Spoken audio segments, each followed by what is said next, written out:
When you take the Centering for Wisdom assessment, your individual results are displayed in this kite graph. You'll see your average scores in each of 4 categories.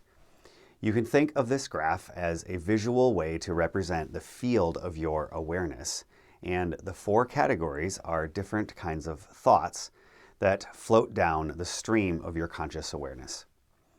You can even think of each thought like a little boat that is floating down the river of your awareness.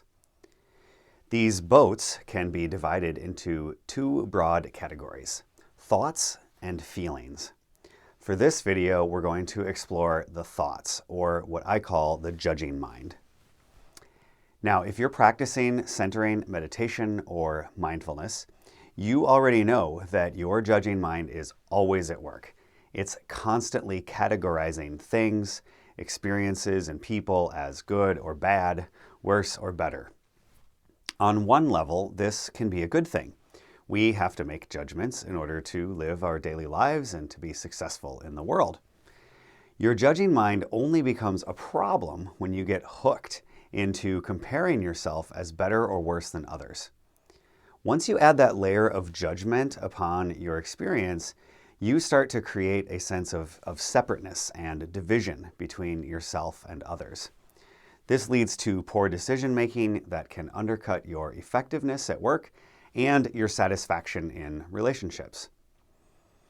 Your judging mind likes to think in polarities. In other words, your judging mind can pull you away from your center of wisdom in 2 opposite directions. These are called pride and shame on the x-axis of the graph. If you tend to judge yourself as better than others, you will see a higher average score of pride. And if you tend to judge yourself harshly as worse than others, this will result in higher average scores in shame. So here it might be helpful to think about the difference between your reactive judging mind and what we might call essential knowing. I'll dive more into this in the video on deep consciousness coming soon.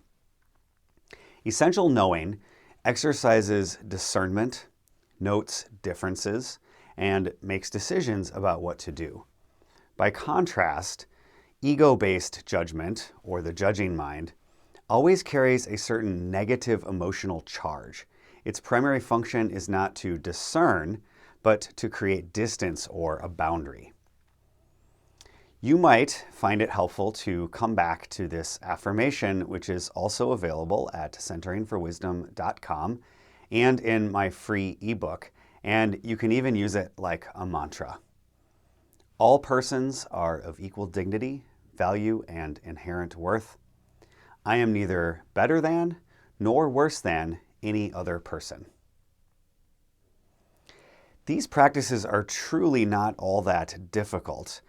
The challenge is learning to recognize your reactions in the moment, to pause, come back to center, and only then to make important decisions when you're in that centered space. Now, you won't do this perfectly because you're human, just like the rest of us. But I encourage you to keep practicing centering for wisdom. It's all about deepening your presence and happiness in the moment, enriching the lives of others, and serving the common good of your community. Please take a minute to follow our channel here and grab your free ebook and bonus gift over at centeringforwisdom.com.